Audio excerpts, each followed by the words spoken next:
ലോക്സഭാ തെരഞ്ഞെടുപ്പ് നടക്കാൻ ദിവസങ്ങൾ മാത്രം ബാക്കി നിൽക്കെ കോൺഗ്രസ് നേതാവ് രാഹുൽ ഗാന്ധിക്കെതിരെ നടിയും ഹിമാചൽ പ്രദേശിലെ മണ്ഡി മണ്ഡലത്തിലെ സ്ഥാനാർത്ഥിയുമായ കങ്കണ റണൌട്ട് രംഗത്തെത്തിയിരിക്കുകയാണ്.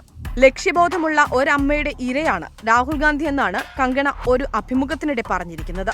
സോണിയാഗാന്ധിയുടെ മക്കളായ രാഹുൽ ഗാന്ധിയും പ്രിയങ്ക ഗാന്ധിയും നിർബന്ധിതമായി പാർട്ടി പ്രവർത്തനത്തിലേക്ക് ഇറങ്ങേണ്ടി വന്നവരാണ്.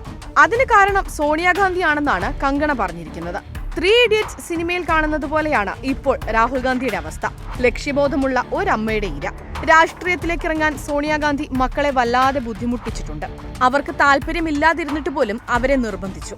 അവരെ അവരുടെ വഴിക്ക് വിടേണ്ടതായിരുന്നു എന്നാണ് കങ്കണ പറഞ്ഞത്.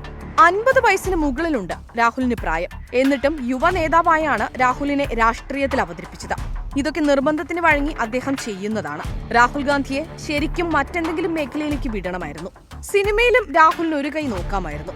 അങ്ങനെയെങ്കിൽ അദ്ദേഹം ഒരു മികച്ച നടനായേനെ. അദ്ദേഹത്തിന്റെ അമ്മ ലോകധനികനായ സ്ത്രീകളിൽ ഒരാളാണ്. സമ്പത്തിന് ക്ഷാമമില്ല എന്നും കങ്കണ കൂട്ടിച്ചേർത്തു. മാത്രമല്ല, രാഹുൽ ഗാന്ധിയെക്കുറിച്ച് ഒരു ചുറ്റിക്കളി കഥയുണ്ട്. അദ്ദേഹത്തിന് ഒരു സ്ത്രീയുമായി അടുപ്പമുണ്ട്. എന്നാൽ വിവാഹം കഴിക്കുന്നില്ല എന്ന കിംവദന്തി പരക്കുന്നുണ്ടെന്നും കങ്കണ അഭിമുഖത്തിൽ പറഞ്ഞു. സിനിമയിലും താൻ ഇങ്ങനെയുള്ളവരെ കണ്ടിട്ടുണ്ട്. മാതാപിതാക്കൾ പിന്നാലെ നടന്ന് അവരുടെ ജീവിതം ഇല്ലാതാക്കും. ഇത് തന്നെയാണ് രാഹുലിന്റെ കാര്യത്തിലും സംഭവിച്ചതെന്നും കങ്കണ ആരോപിച്ചു.